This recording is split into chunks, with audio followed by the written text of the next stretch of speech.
नमस्कार मित्रांनो, स्वागत आहे तुमचं आताच्या ब्रेकिंग न्यूजमध्ये. मित्रांनो, केंद्र सरकारच्या नवीन राष्ट्रीय शैक्षणिक धोरणानुसार राज्यातील प्राथमिक आणि माध्यमिक शिक्षणामध्ये महत्त्वपूर्ण बदल करण्यात येणार असून दुसरी, तिसरी, चौथी तसेच सहावीचा अभ्यासक्रम बदलला जाणार आहे.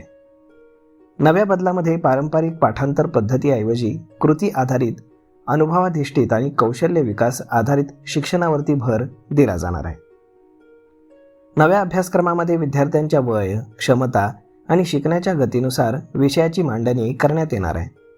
पुस्तकांमधील माहिती केवळ वाचनापुरती मर्यादित न ठेवता प्रत्यक्ष कृती, प्रात्यक्षिक, त्यानंतर खेळ, संवाद आणि निरीक्षणाच्या माध्यमातून शिक्षणावरती भर देण्यात येणार आहे. त्यामुळे विद्यार्थ्यांची विचारशक्ती, कल्पकता आणि समस्या सोडवण्याची क्षमता विकसित होण्यास मोठी मदत होणार आहे.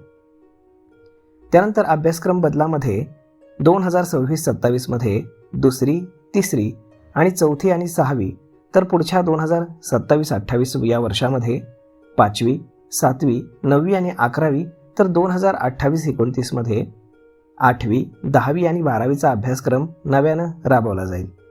या बदलांमुळे बालवाडी ते पदवीपर्यंतच्या शिक्षणाची अखंड आणि सुसंगत साखळी निर्माण करण्याचा शासनाचा उद्देश आहे. नवीन अभ्यासक्रमाशी विद्यार्थ्यांना सहज जुळवून घेता यावं, यासाठी राज्य शैक्षणिक संशोधन आणि प्रशिक्षण परिषद पुणे येथे विशेष सेतू अभ्यास पुस्तिका तयार केली जाते. या माध्यमातून विद्यार्थ्यांना हसत खेळत कृती आधारित आणि कौशल्यपूर्ण शिक्षण दिलं जाणार आहे. NCERTच्या मार्गदर्शक सूचनांनुसार स्थानिक गरजा, संस्कृती आणि सामाजिक संदर्भ लक्षात घेऊन विषय वस्तूंची मांडणी केली जाणार आहे. शिक्षण विभागाकडून नव्या अभ्यासक्रमानुसार पाठ्यपुस्तकं तयार करण्याची प्रक्रिया सुरू करण्यात आली आहे.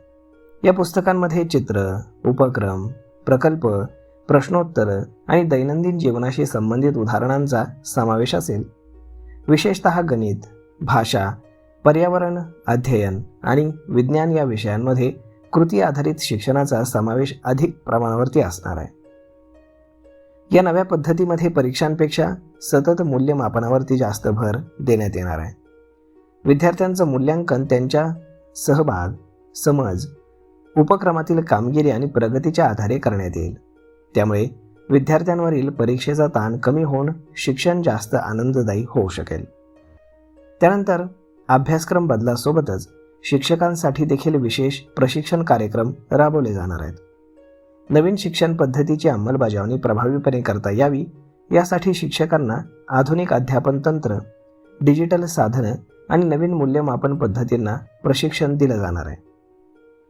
या निर्णयामुळे शिक्षण अधिक उपयुक्त, जीवनाशी निगडीत आणि विद्यार्थी केंद्रित होईल असा विश्वास व्यक्त करण्यात येत आहे.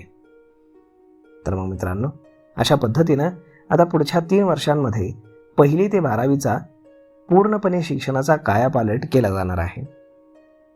तर मग मित्रांनो, हा व्हिडिओ, ही माहिती तुम्हाला कशी वाटली हे तुम्ही आम्हाला कमेंट करून नक्कीच सांगा.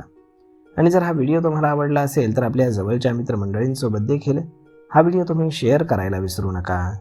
धन्यवाद.